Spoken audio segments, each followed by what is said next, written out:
ఓం నమో వెంకటేశాయ.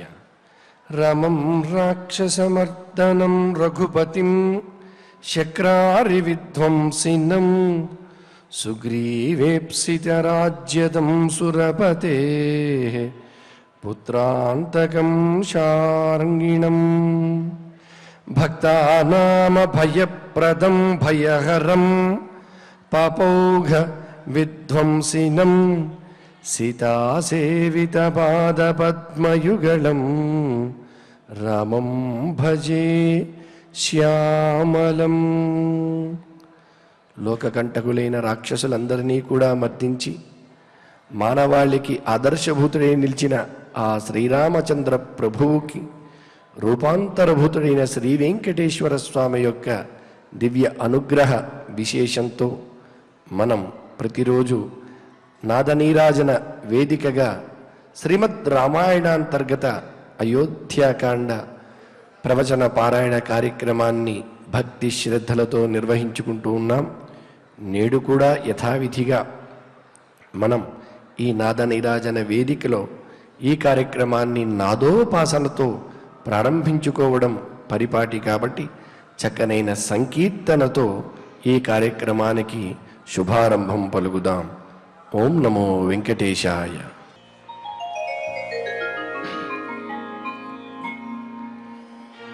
ఓం నమో వెంకటేశాయ.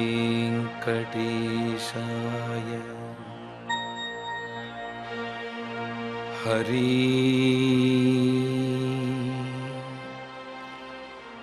హరి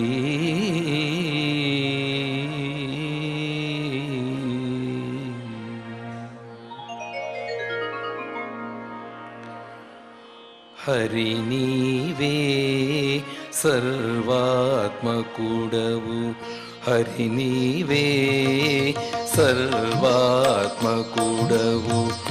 ఇరవగు భావన నీయగదే, హరి నీవే సర్వాత్మకుడవు, ఇరవగు భావన నీయగదే, హరి నీవే సర్వాత్మకుడవు.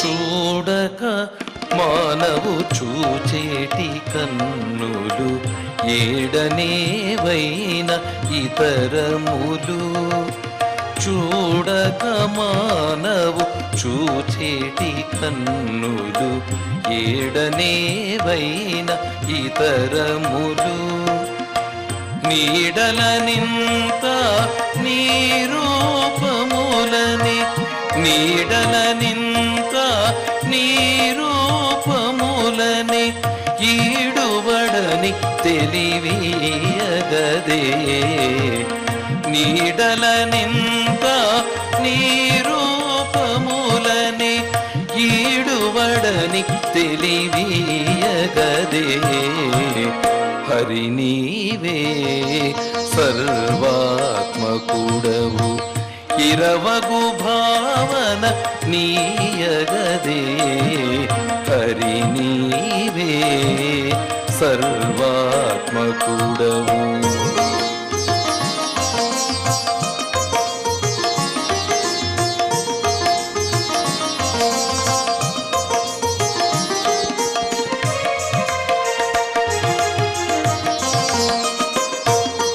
పారక మానదు పాపపు మనసిది, ఈ రసములతో నిందైనా, పారక మానదు పాపపు మనసిది, ఈ రసములతో నిందైనా, నీరజాక్ష ఇది నీ మయమేయని, నీరజాక్ష ఇది నీ మయమేయని, ఈ రీతుల కలపీయగదే, నీరజాక్ష ఇది నీ మయమేయని, నీరీతుల తలపీయగదే హరి నీవే సర్వాత్మకుడవు ఇరవగు భావన నీయగదే హరి నీవే సర్వాత్మకుడవు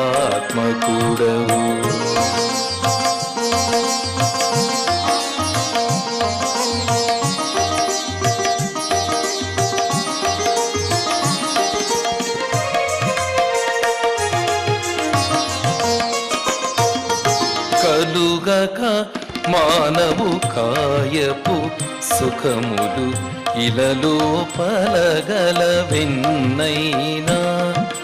కలుగక మానవు కాయపు సుఖములు ఇలలో పలగలవెన్నైనా అలరిన శ్రీ వెంకటాధిప నీకే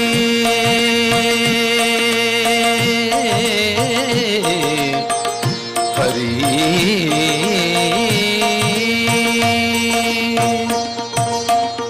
అలరిన శ్రీ వెంకటాధిప నీకే కిలనర్పితమను ఇహమీయగదే అలరిన శ్రీ వెంకటాధిప నీకే కిలనర్పితమను ఇహమీయగదే హరి నీవే సర్వాత్మకుడవు ఇరవగు భావన నీయగదే హరి నీవే సర్వాత్మకుడవు ఇరవగు భావన నీయగదే హరి నీవే సర్వాత్మకుడవు హరి నీవే సర్వాత్మకుడవు హరి నీవే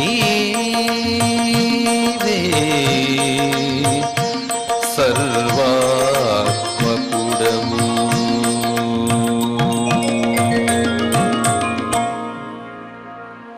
ఇంతవరకు మనం చక్కని సంకీర్తనని ఆలకించడం జరిగింది. మనం సత్సంకల్పం చేసుకుంటూ గురుధ్యానం దగ్గర నుంచి శ్రీరామచంద్ర పరబ్రహ్మణే నమః వరకు భక్తితో సమష్టిగా పారాయణం చేసుకుందాం. శ్రీ గురుధ్యానం. గురుర్బ్రహ్మా గురుర్విష్ణుః గురుర్దేవో మహేశ్వరః గురుః సాక్షాత్ పరం బ్రహ్మ తస్మై శ్రీ గురవే నమః. శ్రీనివాసధ్యానం. శ్రీ వెంకటాద్రినిలయః కమలాకాముకః పుమాన్ అభంగుర విభూతిర్నః తరంగయతు మంగళం. అథ సంకల్పః శ్రీమదాదివరాక్షేత్రే విరాజమానస్య శ్రీపద్మావతీ జానేః అఖిలాండకోటిబ్రహ్మాండనాయకస్య శ్రీరామచంద్రరూపాంతరస్య భగవతః శ్రీవేంకటేశ్వర స్వామినః సన్నిధౌ హనుమత్సీతాలక్ష్మణ భరతశత్రుఘ్న పరివార సమేత శ్రీరామచంద్ర పరబ్రహ్మణః పరిపూర్ణానుగ్రహేణ అస్మిన్ భువనే సమస్తాధివ్యాధీనాం నివారణార్థం భారతవర్షే విద్యా విత్త వాణిజ్య కృషి వైద్య వైజ్ఞానిక దేశరక్షణాదిరంగేషు విద్యమానానాం ఆస్తిక మహాజనానాం సర్వేషాం సకుటుంబానాం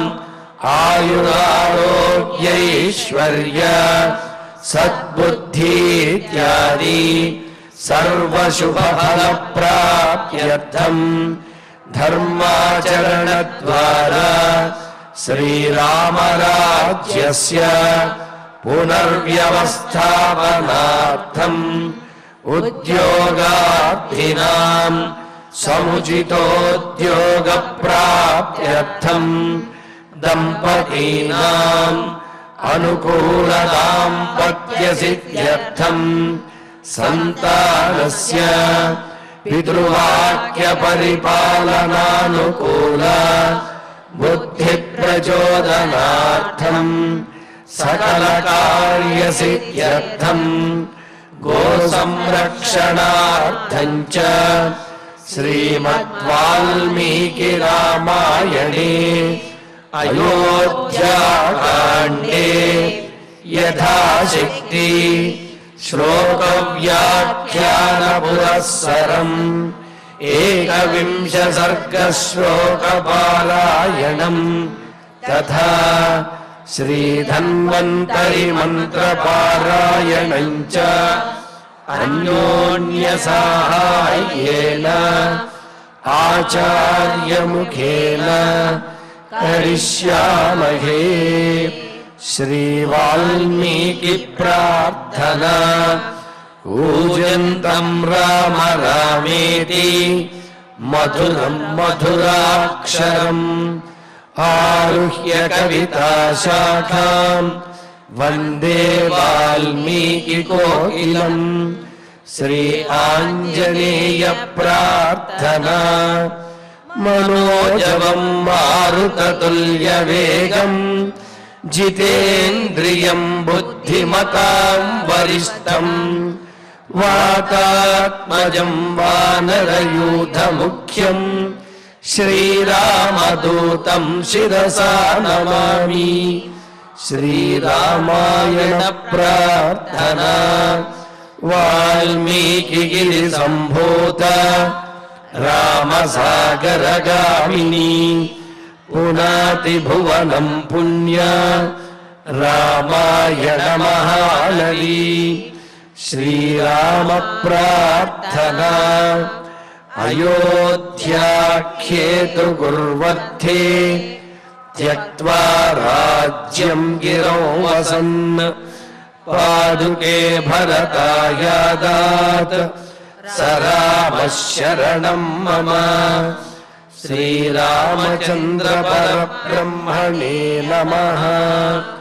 అథ శ్రీమద్ రామాయణే ఆదికావ్యే అయోధ్యాకాండే ఏకవింశః సర్గః. శ్రీమన్నారాయణ చరణౌ శరణం ప్రపద్యే. శ్రీమతే నారాయణాయ నమః. శ్రీరామాయ నమః. హరామి వీర్యాద్ దుఃఖంతే తమః సూర్య ఇవోదితః దేవీ పశ్యతు మే వీర్యం రాఘవశ్చైవ పశ్యతు. లక్ష్మణస్వామి ఆయన యొక్క ఆవేదనను, బాధను, అన్నగారి మీద ఉన్నటువంటి ప్రేమతోటి ఆయనలో కలిగినటువంటి భావనను, ఆయన కోసం ఏమి చేయటానికైనా తాను సిద్ధమే, అగ్నిలో దూకటానికైనా అరణ్యానికి వెళ్ళడానికైనా సిద్ధమే. రాముడికి ఆపద వచ్చిందంటే అది నన్ను దాటిన తర్వాతే రాముణ్ణి తాకాలి అని ఈ విధంగా అన్నగారి కోసం తాను దేనికైనా సిద్ధమే అని చెబుతూ, మరి కేవలము త్యాగము కోసమే కాదు, త్యాగము చేయటమే కాదు, తనలో ఉన్నటువంటి సామర్థ్యంతో మరి కాపాడాలి కదా.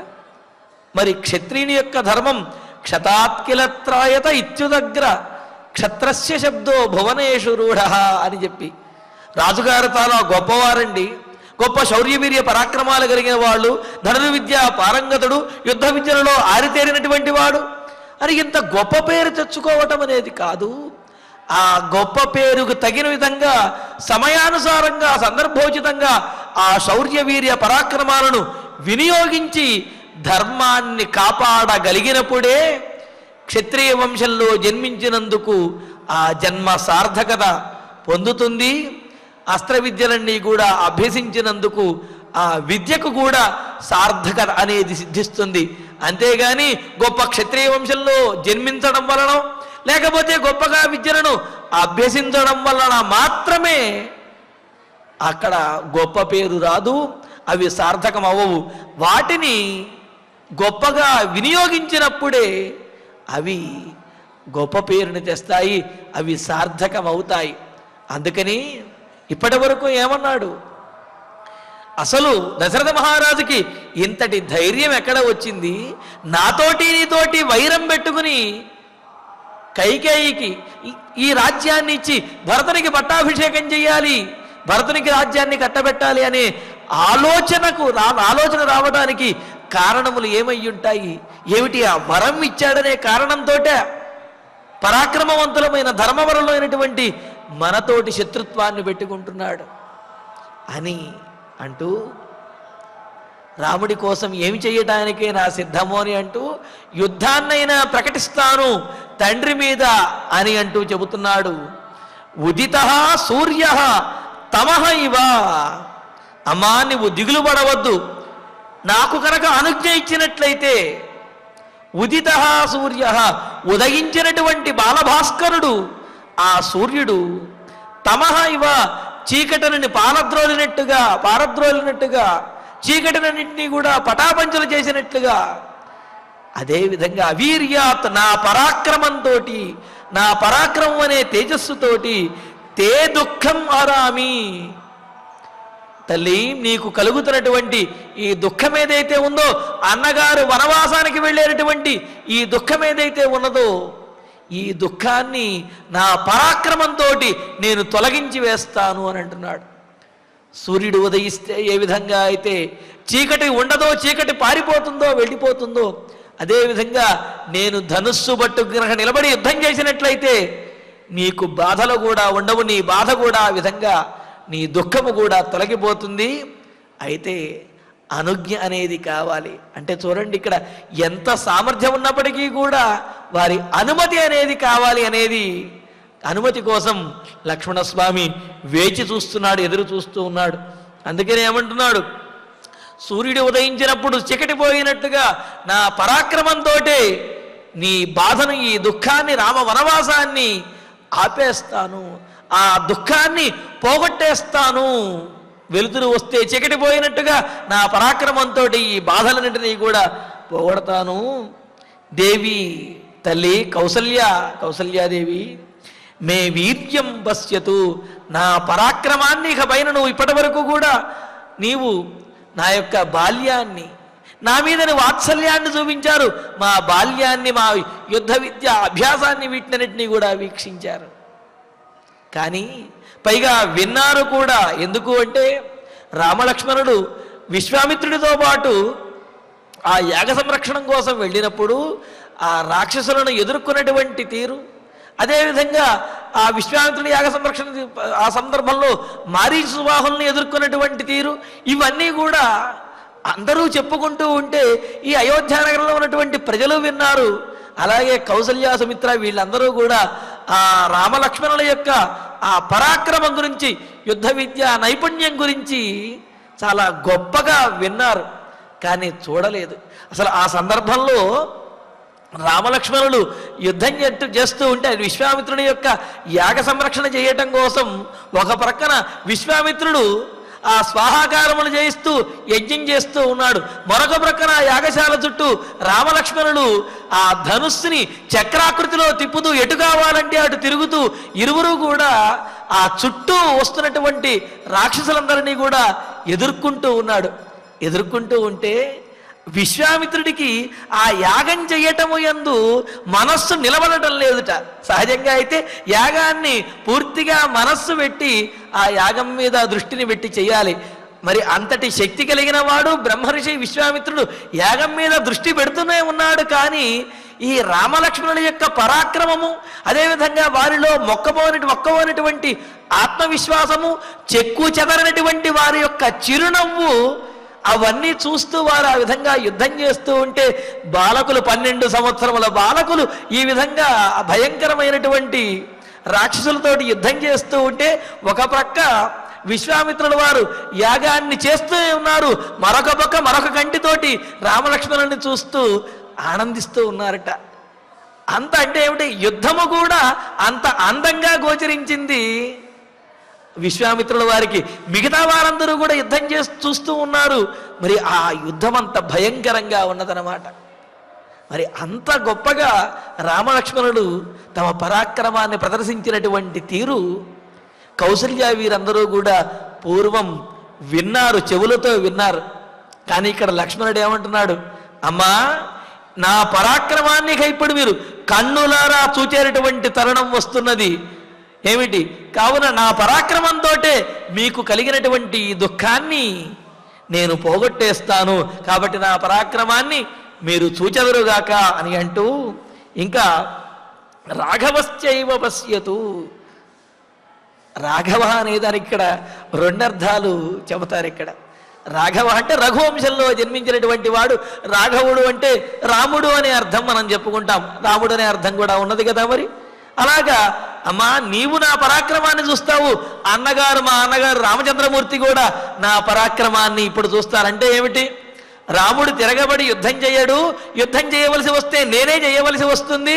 అలా యుద్ధం చేయవలసి వస్తే నేనేమాత్రము వెనుకాడను, నా పరిపూర్ణమైన పరాక్రమాన్ని చూపించి మీ కష్టములన్నింటినీ దుఃఖములన్నింటినీ కూడా తొలగించి వేస్తాను. కావున నా పరాక్రమాన్ని చూస్తావు తల్లి. ఇప్పటి వరకు విన్నావు పూర్వం జరిగినటువంటి సందర్భాలలో, కానీ ఇప్పుడు కనులారా నా పరాక్రమాన్ని నువ్వు చూస్తావు, మా అన్నగారైనటువంటి రామచంద్రమూర్తి కూడా నా పరాక్రమాన్ని చూస్తారు.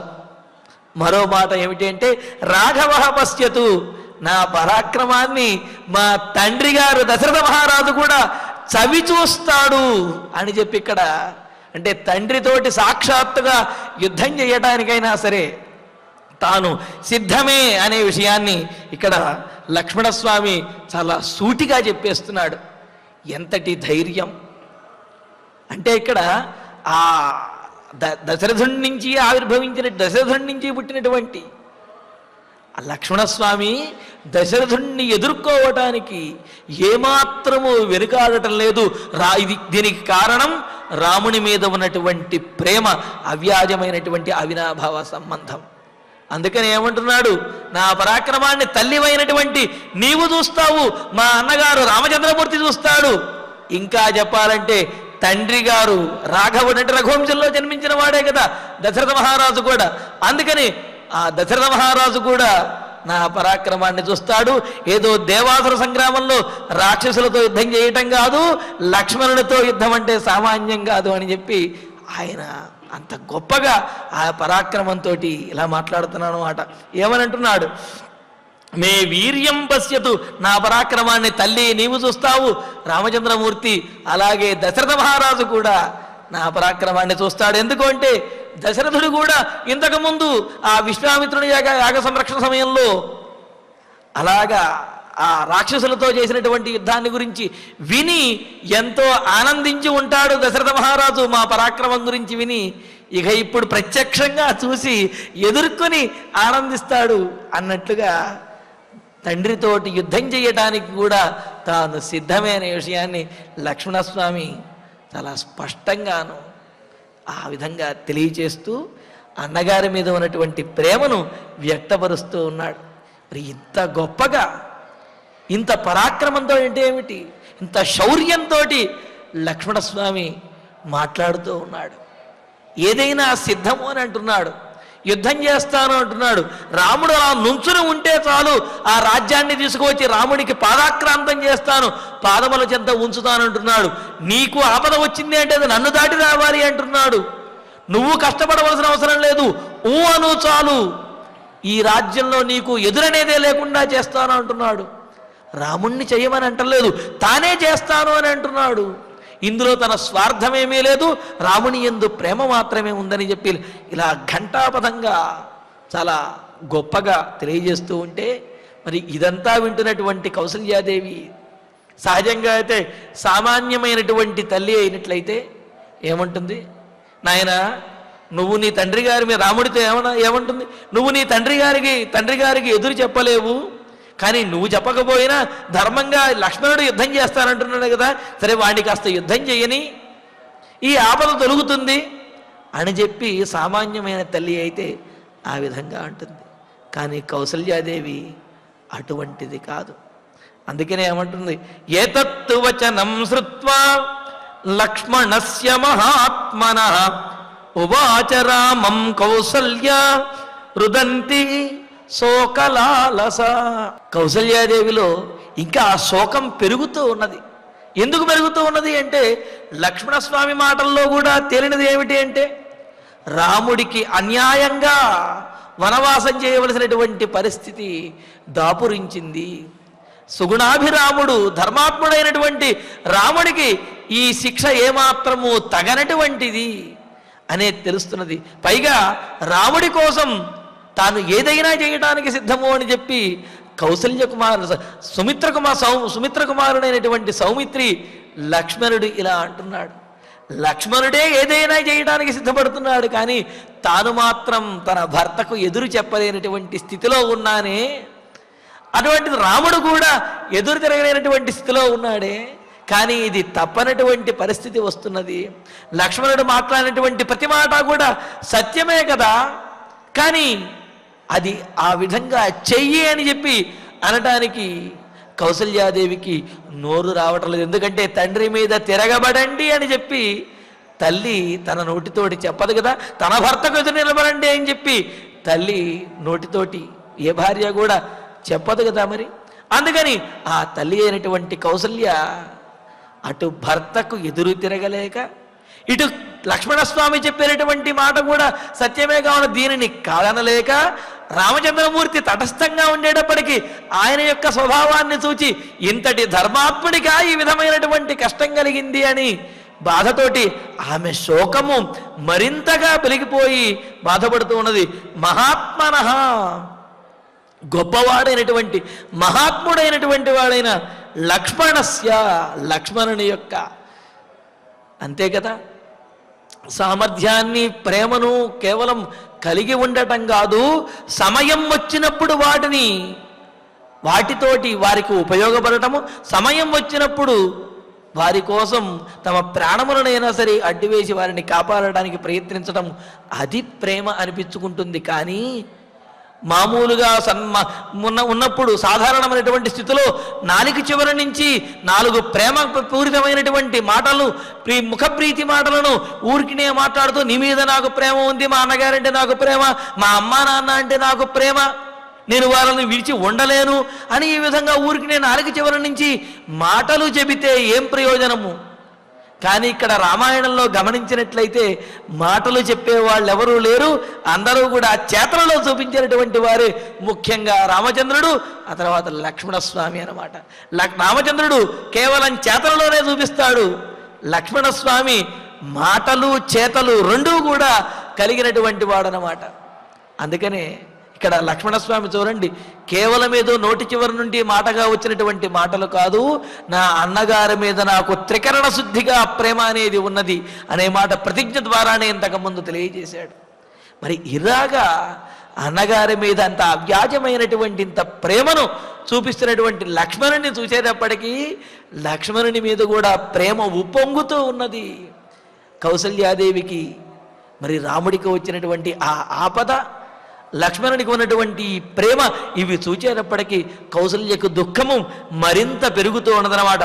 అందుకనే మహాత్మనః లక్ష్మణస్య ఏతద్వచనం శ్రుత్వా, మహాత్ముడైనటువంటి ఆ సందర్భోచితమైనటువంటి మాటలు మాట్లాడుతున్న, తన అన్నగారికి ఆపద వస్తే తట్టుకోలేనటువంటి వాడైన లక్ష్మణుని యొక్క మాటలను విన్న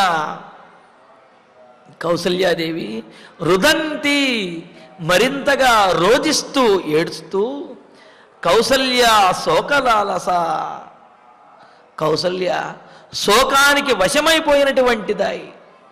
ఆ శోకాన్ని తట్టుకోలేక, ఆ శోకాన్ని ఆపుకుంటూనే, అలా వ్యక్తపరుస్తూనే ఆమె శోకంతో రామం ఉవాచ, రాముడితోటి ఈ విధంగా మాట చెబుతూ ఉన్నదన్నమాట. ఏమని చెప్పింది అంటే, తట్టుకోలేక చెప్పినది కావున బాధలో ఏది పడితే అది చెప్పిందో, లేకపోతే స్వార్థపూరితంగా చెప్పిందో అనుకుంటే పొరపాటు. మరి ఏం చెప్పింది అంటే, భ్రాతుస్తేవ తతఃపుత్ర లక్ష్మణస్య శృతం లక్ష్మణస్య శ్రుతం త్వయా యదత్రానంతరం కార్యం కురుష్వ యది రోచతే. రామా, రామభద్ర, చూస్తున్నావు కదా మీ తమ్ముడు లక్ష్మణస్వామి ఏం మాట్లాడుతున్నాడో, ఎలా మాట్లాడుతున్నాడో, ఎంత బాధపడుతున్నాడో, ఎంత ఆవేదన పడుతున్నాడో, ఎంత కోప్పడుతున్నాడో, దేనికైనా సిద్ధమని చెప్పి అంటున్నాడు మీ తమ్ముడు లక్ష్మణుడు. చూస్తున్నావు కదా. మరి ఆ మాటలు కనుక నీకు నచ్చినట్లయితే, చూడండి ఇక్కడ ఎంత ఆపద వచ్చినప్పటికీ కూడా ధర్మాన్ని తప్పకుండా మాట్లాడుతున్నది కౌసల్య. అందుకనే పుత్ర కుమార రామచంద్ర తే భ్రాతు లక్ష్మణస్య, మీ తమ్ముడైనటువంటి లక్ష్మణుని యొక్క వదత వాక్యజాతం, మాట్లాడుతున్నటువంటి ఆ మాటల యొక్క పరంపర ఏదైతే ఉందో, మనస్సు నుంచి వచ్చినటువంటి ఆ మాటల యొక్క ప్రవాహం ఏదైతే ఉందో, దానిని త్వయాశ్రుతం, నువ్వు విన్నావు కదా, నీ చేత వినబడినది కదా, తమ్ముడు మాట్లాడినటువంటి మాటలన్నీ కూడా విన్నావు కదా నాయనా. ఎదిరోచతే, ఒకవేళ తమ్ముడు మాట్లాడినటువంటి మాటల్లో ధర్మం ఉన్నది అని నీకు అనిపించినట్లయితే, ఒకవేళ ధర్మం ఉన్నప్పటికీ కూడా నీకు ఇష్టమైనట్లయితే, ఎందుకంటే లక్ష్మణస్వామి ధర్మమే మాట్లాడాడు అంటే ఆయనకు అనిపించినటువంటి ధర్మం, ఆ సందర్భంలో రాముడికి అన్యాయం జరుగుతున్నది కావున దాన్ని ఎదుర్కోవాలి అనే ఆ భ్రాతృ ప్రేమతో కూడినటువంటి ధర్మంతో లక్ష్మణస్వామి మాట్లాడాడు. అందుకని ఏమంటోంది ఈమె, ఏమనంటోంది, ఎదిరోచతే, లక్ష్మణుడు మాట్లాడినటువంటి మాటలు నీకు కనుక అంగీకారమైనట్లయితే, లక్ష్మణుడు చెప్పినట్టుగా నువ్వు చేసేయి అని చెప్పి కౌసల్యాదేవి అనడం లేదు, లక్ష్మణుడు చెప్పినట్టుగా చేయమని అనడం లేదు. లక్ష్మణుడు చెప్పినటువంటి మాటలు నీకు కనుక అంగీకారమైనట్లయితే, అత్ర అనంతరం యత్కార్యం కురుష్వ, ఆ తరువాత చేయవలసింది ఏవైతే ఉన్నాయో వాటిని చెయ్యండి అని అంటున్నది. అంటే తండ్రితో యుద్ధం చెయ్యమనో, తండ్రికి ఎదురు తిరగమనో, లేకపోతే లక్ష్మణుడిని పురిగొల్పి తండ్రి మీదకు పంపించమనో, ఈ విధంగా కౌసల్యాదేవి రాముడితో చెప్పటల్లా ఏమని అంటున్నది, తమ్ముడిలా మాట్లాడుతున్నాడు నాయన, ఆయన ఆవేదనతోటి ఆ తమ్ముడి యొక్క మాటలు, లక్ష్మణుని యొక్క మాటలు గనక నీకు సబబుగా అనిపించినట్లయితే, లేకపోతే అవి సబబైనప్పటికీ కూడా నీకు కనుక ఆ మాటలు ఇష్టమైనట్లయితే, నువ్వు కూడా మనస్ఫూర్తిగా అంగీకరించేటట్లయితే, ఆ తరువాత చేయవలసినటువంటి కార్యములు ఏవైతే ఉన్నాయో వాటిని చెయ్యండి. అంటే ఇక్కడ నిర్ణయము నీదే రామచంద్ర అని చెప్పి రాముడికే నిర్ణయాన్ని విడిచిపెట్టింది కౌసల్యాదేవి. ఎందుకు అంటే కౌసల్యాదేవి పుత్రప్రేమతోటి ఆలోచిస్తుంది, తన పుత్రుడికి మేలు జరగాలి అనే భావనతోటి ఆలోచిస్తుంది. అలాగే లక్ష్మణస్వామి భ్రాతృప్రేమతోటి ఆలోచిస్తాడు, తన అన్నగారికి మేలు జరగాలి, తన అన్నగారికి అన్యాయం జరగకూడదు, ఆపద రాకూడదు అని భ్రాతృప్రేమతోటి ఆలోచిస్తాడు. కానీ రాముడు కేవలం ధర్మాన్ని పట్టుకుని మాత్రమే ఆలోచిస్తాడు. అది తప్ప ఇంకో ఆలోచన, ఆ సంబంధ బాంధవ్యములు, ఇటువంటి ఆలోచన ఇది కూడా రామునిలో ఉండదు. అందుకనే రామో విగ్రహవాన్ ధర్మ అని సత్యేన లోకాంజయతి అని చెప్పి రాముణ్ణి కీర్తించారు కదా. ఆ విషయం మరి కౌసల్యాదేవికి కూడా తెలుసు. అందుకనే కౌసల్యాదేవి ఈ సందర్భంలో లక్ష్మణుని మాటలు విన్న తర్వాత నిర్ణయం చెప్పకుండా, లక్ష్మణుని మాట్లాడినటువంటి మాటలు నీకు ఇష్టమైనట్లయితే, నువ్వు ఏకీభవించేటట్లయితే కనుక ఆ తర్వాత ఏమి చెయ్యాలో నీవే నిర్ణయించి జరిపించు రామచంద్ర అని చెప్పి రాముడికే నిర్ణయాన్ని విడిచిపెట్టింది.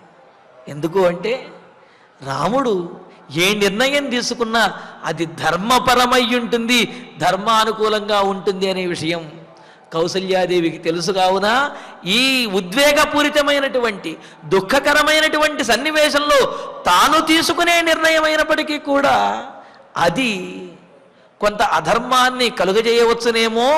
అందుకని ఏమనంటున్నది, లక్ష్మణుని మాటలు గనక నీకు నచ్చినట్లయితే ఆ తరువాత ఏం చేయాలో వాటిని నీవు ఆచరించు రామచంద్ర అని ఆ నిర్ణయాన్ని కూడా రాముడికే ఇస్తూ, మరి ఆ నిర్ణయాన్ని ఇచ్చినప్పుడు ఆలోచనలు తెలియజేయాలి కదా.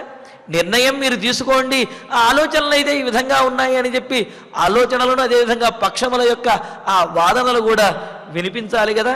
అందుకనే ఇక్కడ కౌసల్యాదేవి నిర్ణయం తీసుకోమని రామచంద్రమూర్తికి చెబుతూ ఇంకో మాట కూడా అంటున్నది. ఏమిటి అంటే, నచాధర్మ్యం వచశ్రుత్వా సపత్న్యా మమ భాషితం విహాయ శోక సంతప్తాం గంతుమర్హసి మామితః.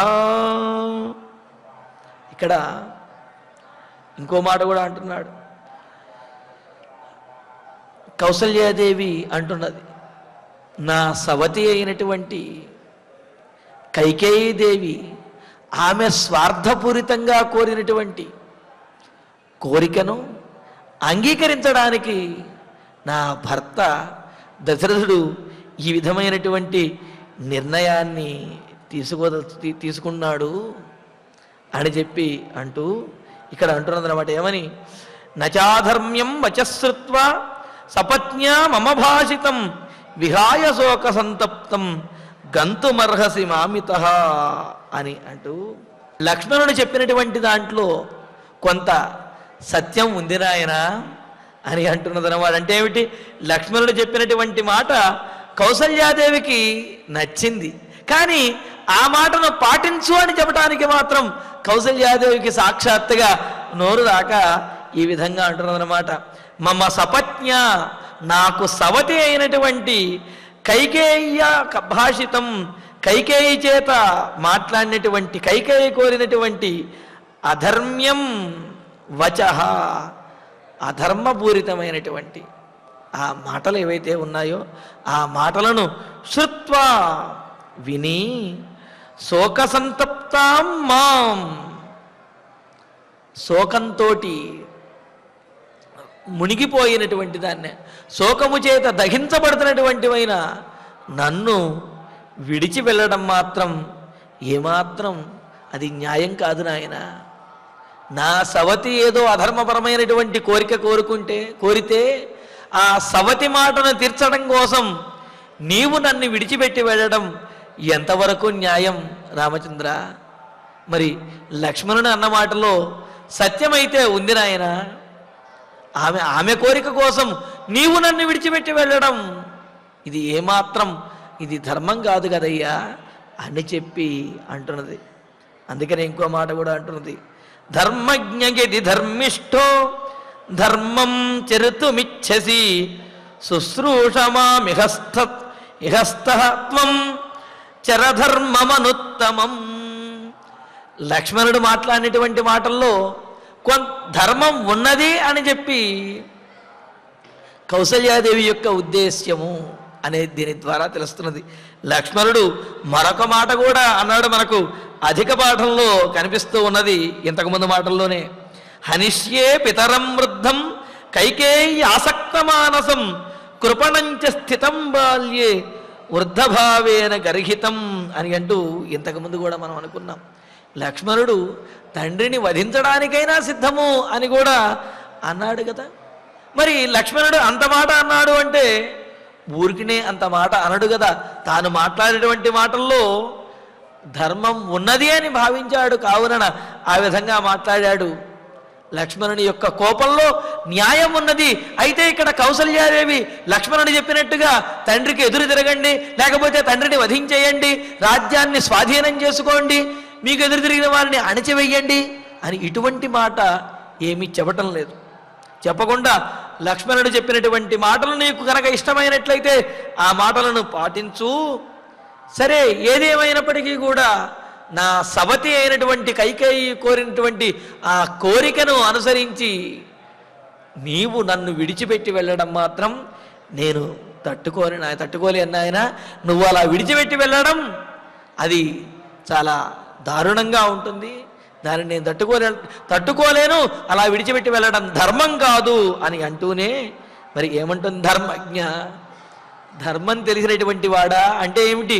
నేనెన్ని మాట్లాడినా, లక్ష్మణస్వామి ఎన్ని మాట్లాడినా, దశరథుడు ఎన్ని మాట్లాడినప్పటికీ కూడా నీవు అందరి మాటలను విని ఏది ధర్మమో దాన్నే పాటిస్తావు తప్ప మా మాటల యొక్క ప్రభావం నీ మీద ఏమీ ఉండదు నాయన, ధర్మము యొక్క ప్రభావం మాత్రమే ఉంటుంది, నీవు ధర్మాన్ని అనుసరిస్తావు అని చెబుతూనే ధర్మజ్ఞ, ధర్మాన్ని ఆచరించేటటువంటి, ధర్మం తెలిసినటువంటి ఓ రామచంద్ర,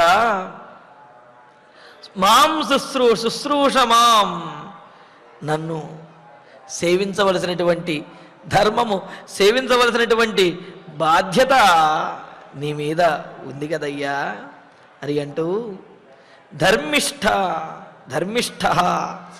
ధర్మము ఎందే స్థిరమైనటువంటి మనస్సు కలిగిన, ధర్మం తెలిసినటువంటి వాడు, ధర్మము ఎందే ఉండేటటువంటి వాడు. ఇక్కడ చూడండి, ఇక్కడ రెండు పదాలు ప్రయోగించడంలో విశేషం ఏమిటి అంటే, ధర్మము తెలియటం ఒక ఎత్తు అయితే, తెలిసినటువంటి ధర్మాన్ని పరిపూర్ణంగా ఆచరించడము అసలు నిజమైనటువంటి కష్టం అన్నమాట.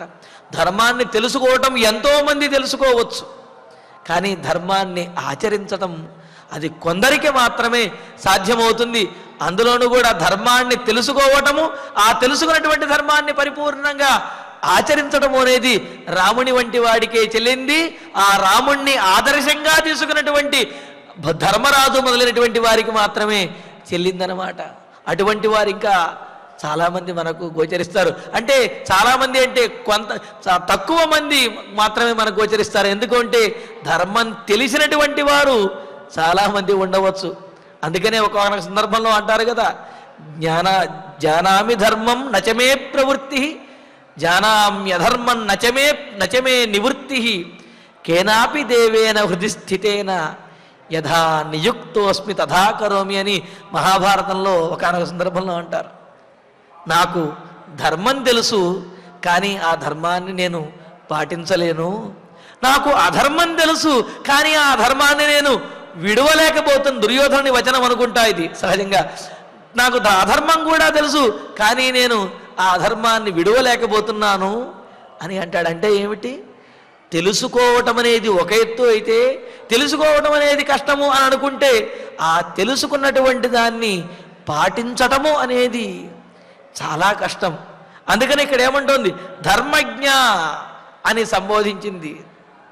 ధర్మాత్ముడైనటువంటి ఓ రామచంద్ర అని అంటూ, ధర్మిష్ఠ ధర్మం చరితం ఇచ్చసి యది, ధర్మం తెలుసుకోవటమే కాకుండా ధర్మాన్ని ఆచరిస్తూ ఆ ధర్మాన్ని అనుసరించాలి అని కనుక అనుకుంటున్నట్లయితే, ఇహస్థ ఈ రాజ్యంలోనే నీవు ఉండి శ్రేష్టమైనటువంటి ఆ ధర్మాన్ని ఆచరించు అని అంటున్నది. అంటే చూడండి, ఇక్కడ శ్రేష్టమైనటువంటి ధర్మాన్ని ఆచరించు అని చెబుతున్నది.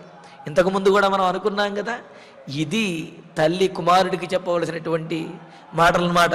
ఎటువంటి సందర్భంలోనైనా సరే ధర్మం తప్పైనా సరే నాకు మేలు చెయ్యి, ధర్మం తప్పైనా సరే నువ్వు రాజ్యాన్ని పొందు, ధర్మం తప్పైనా సరే మన ప్రయోజనాన్ని సాధించి పెట్టు అని చెప్పి అనటం అది సరైనటువంటి తల్లి లక్షణం కాదు. ధర్మాన్ని అనుసరించి కార్యాన్ని సాధించు, ధర్మాన్ని అనుసరించే నీవు ప్రవర్తించు అని చెప్పటం తల్లి యొక్క లక్షణం. అందుకనే ఇక్కడ ఏమంటోంది? నీవు ధర్మం తెలిసినటువంటి వాడివి, ధర్మము యందే ఉండేటటువంటి వాడివి, అటువంటి ధర్మాన్ని ఆచరిస్తూ ధర్మబద్ధంగానే ఈ అయోధ్యానగరంలో ఉండి నీవు నన్ను సేవించవయ్యా అని అంటున్నది. అంటే ఏమిటి? ధర్మబద్ధంగా అయినట్లయితే, ధర్మంగా కుదిరినట్లయితే నువ్వు అయోధ్యానగరంలో ఉండు. అలా ధర్మం కుదరనట్లయితే నీవు ఎలా చేయదలుచుకుంటే అలా చెయ్యి, ధర్మాన్ని అనుసరించు అని చెప్పింది. అయోధ్యానగరంలోనే ఉండు, నన్ను సేవించు అనే మాట అంటూనే అది ధర్మాన్ని అనుసరించే నీవు చెయ్యాలి అనే మాటను కూడా ఇక్కడ కౌసల్యాదేవి రాముడితోటి చాలా స్పష్టంగా తెలియజేస్తూ ఉన్నది. మరి అది కౌసల్య మాత యొక్క గౌరవం, ఆమె యొక్క గొప్పతనం. తనకు ఎంత దుఃఖం కలిగినా, ఎంత బాధలో ఉన్నప్పటికీ కూడా ధర్మాన్ని మాత్రం విడిచిపెట్టకూడదు అని చెప్పి అన్నది. మరి అటువంటి ధర్మపరురాలైనటువంటి కౌసల్య నుండి రాముడు ఉద్భవించాడు. కావున రాముడు ధర్మపరుడు. మరో రకంగా ఒకడో చెబుతాడు, రాముడు కౌసల్య యందు ఆవిర్భవించడానికి కారణం ఆమె అంత ధర్మపరురాలు కావుననే రాముడు ఆమె గర్భము నుండి ఆవిర్భవించాడు అని పెద్దలు చక్కగా వ్యాఖ్యానిస్తారు. మరి ఇందులో మరిన్ని విశేషాలను తరువాతి ప్రవచనంలో మనం తెలుసుకుందాము. మరి కౌసల్య మాటలను విన్నటువంటి రామచంద్రమూర్తి ఏ విధంగా సమాధానపరిచాడు, ఏ విధంగా ధర్మాన్ని యుక్తిని చెప్పాడు, తెలియజేశాడు, లక్ష్మణుణ్ణి ఏ విధంగా చల్లార్చాడనే విశేషాలను తర్వాతి ప్రవచనంలో తెలుసుకుందాము. ఇక ఇప్పుడు ఆచార్యుల వారి ద్వారా శ్లోకాలను పారాయణ చేసుకుందాము. ఓం నమో వెంకటేశాయ.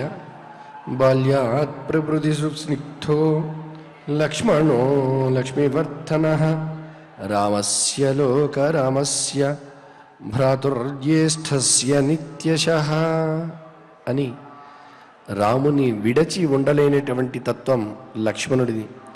దైవభక్తికి, కార్యదీక్షకు, దీనజన రక్షణకు, స్వార్థ త్యాగానికి, విశ్వసేవా పరాయణత్వానికి, నిరాడంబరతకు, పరనారీ విముఖత్వానికి కూడా మనకు ఆదర్శభూతుడై ప్రతీకగా, స్వరూపంగా అద్భుత గుణ సంపత్తిని కలిగినటువంటి వాడు లక్ష్మణుడు. లోకం కోసం శ్రీరాముడు ఉద్భవిస్తే ఆ రాముని కోసం నీవు ఉద్భవించావయ్యా అని తల్లి చేత దివ్య ఉపదేశాన్ని పొందినటువంటి వాడు. కర్మయోగానికి ప్రతీక, దాస్య భక్తికి పరిపూర్ణమైనటువంటి నిదర్శనం.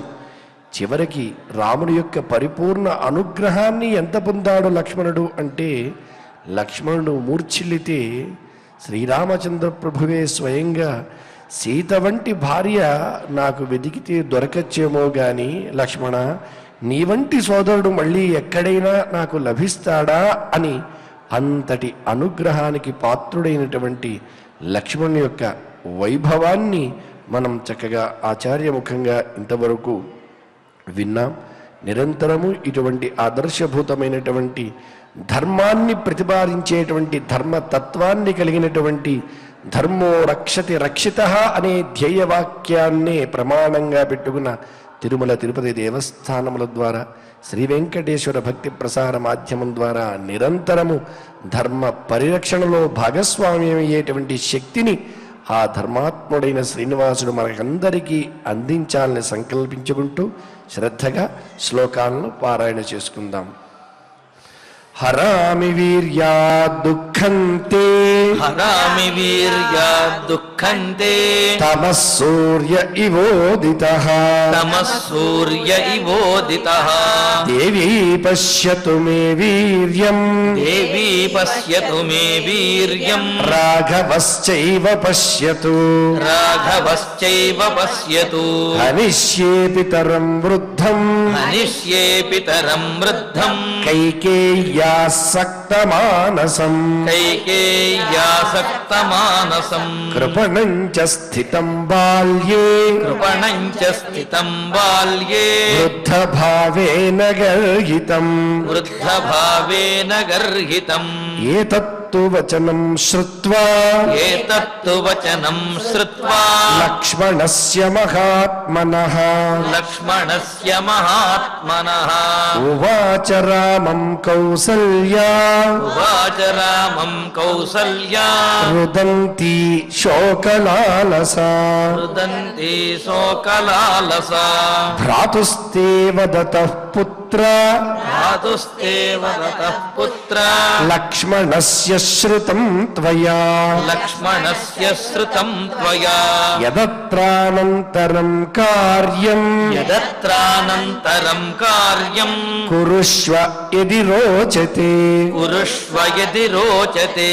న చాధర్మ్యం వచః శ్రుత్వా, న చాధర్మ్యం వచః శ్రుత్వా, సపత్న్యా మమ భాషితం, సపత్న్యా మమ భాషితం, విహాయ శోక సంతప్తాం, విహాయ శోక సంతప్తాం, గంతుమర్హసి మామితః, గంతుమర్హసి మామితః, ధర్మజ్ఞ యది ధర్మిష్ఠః, ధర్మజ్ఞ యది ధర్మిష్ఠః, ధర్మం చరితుమిచ్ఛసి, ధర్మం చరితుమిచ్ఛసి, శుశ్రూష మామిహస్థస్త్వం, శుశ్రూషమామిహస్థస్త్వం, చరధర్మమనుత్తమం, చరధర్మమనుత్తమం, उत्तमम् इत्यार्षे श्रीमद् रामायणे आदिकाव्ये अयोध्याकाण्डे एकविंश सर्गे षट्श्लोकाः ఫలశ్రుతి దగ్గర నుంచి మంగళ శ్లోకం వరకు అందరం భక్తితో శ్రద్ధగా పఠిద్దాం. ఫలశ్రుతి ఆయుష్యమారోగ్యకరం యశస్యం సౌభ్రాతృకం బుద్ధికరం సుఖం చ శ్రోతవ్యమేతన్నియమేన సద్భిః ఆఖ్యానమోజస్కరవృద్ధికామైః శ్రీరామచంద్ర పరబ్రహ్మణే నమః. అథ ధన్వంతరి ధ్యానం అచ్యుతానంత గోవింద విష్ణో నారాయణామృత రోగాన్ మే నాశయాశేషాన్ ఆశు ధన్వంతరే హరే ఆరోగ్యం దీర్ఘమాయుష్యం బలం తేజోధియం శ్రియం స్వభక్తేభ్యో ను గృహ్ణంతం వందే ధన్వంతరిం హరిం. ధన్వంతరేరిమం శ్లోకం భక్త్యా నిత్యం పఠంతి యే అనారోగ్యం న తేషాం స్యాత్ సుఖం జీవంతి తే చిరం. ఓం నమో భగవతే వాసుదేవాయ. ధన్వంతరయే అమృతకలశహస్తాయ వజ్రజలౌకహస్తాయ సర్వామయ వినాశనాయ త్రైలోక్యనాథాయ మహావిష్ణవే స్వాహా. ఓం వాసుదేవాయ విద్మహే సుధాహస్తాయ ధీమహి తన్నో ధన్వంతరిః ప్రచోదయాత్. అథ నవగ్రహ ప్రార్థనా ఆరోగ్యం పద్మబంధుర్వితరతు నితరాం సంపదం శీతరశ్మిః భూలాభం భూమిపుత్రః సకల గుణయుతాం వాగ్విభూతిం చ సౌమ్యః సౌభాగ్యం దేవమంత్రీ రిపుభయశమనం భార్గవః శౌర్యమార్కిః దీర్ఘాయుః సంహికేయః విపులతర యశః కేతుః ఆచంద్రతారం అరిష్టాని ప్రణశ్యంతు దురితాని భయాని చ శాంతిరస్తు శుభం మేస్తు గ్రహాః కుర్వంతు మంగళం.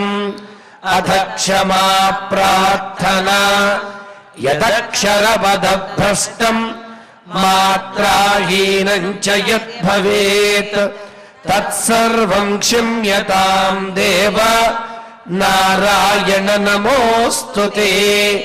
అథ భగవత్ సమర్పణం కాయేన వాచా మనసేంద్రియైర్వా బుద్ధ్యాత్మనా వా ప్రకృతే స్వభావాత్ కరోమి యద్యత్ సకలం పరస్మై నారాయణాయేతి సమర్పయామి. అథ మంగళం శ్రియః కాంతాయ కళ్యాణ నిధయే నిధయేర్థినాం శ్రీవేంకటనివాసాయ శ్రీనివాసాయ మంగళం.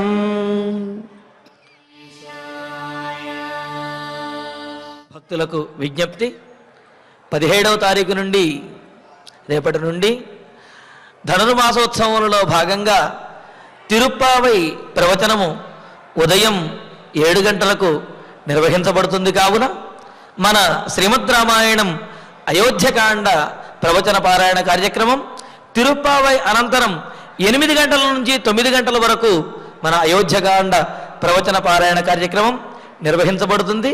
కావున భక్తులందరూ కూడా ఈ విషయాన్ని గమనించి రామాయణ ప్రవచన పారాయణ కార్యక్రమంలో పాల్గొని స్వామివారి యొక్క పరిపూర్ణమైన అనుగ్రహాన్ని పొందవలసిందిగా తెలియజేస్తున్నాము. ఓం నమో వెంకటేశాయ.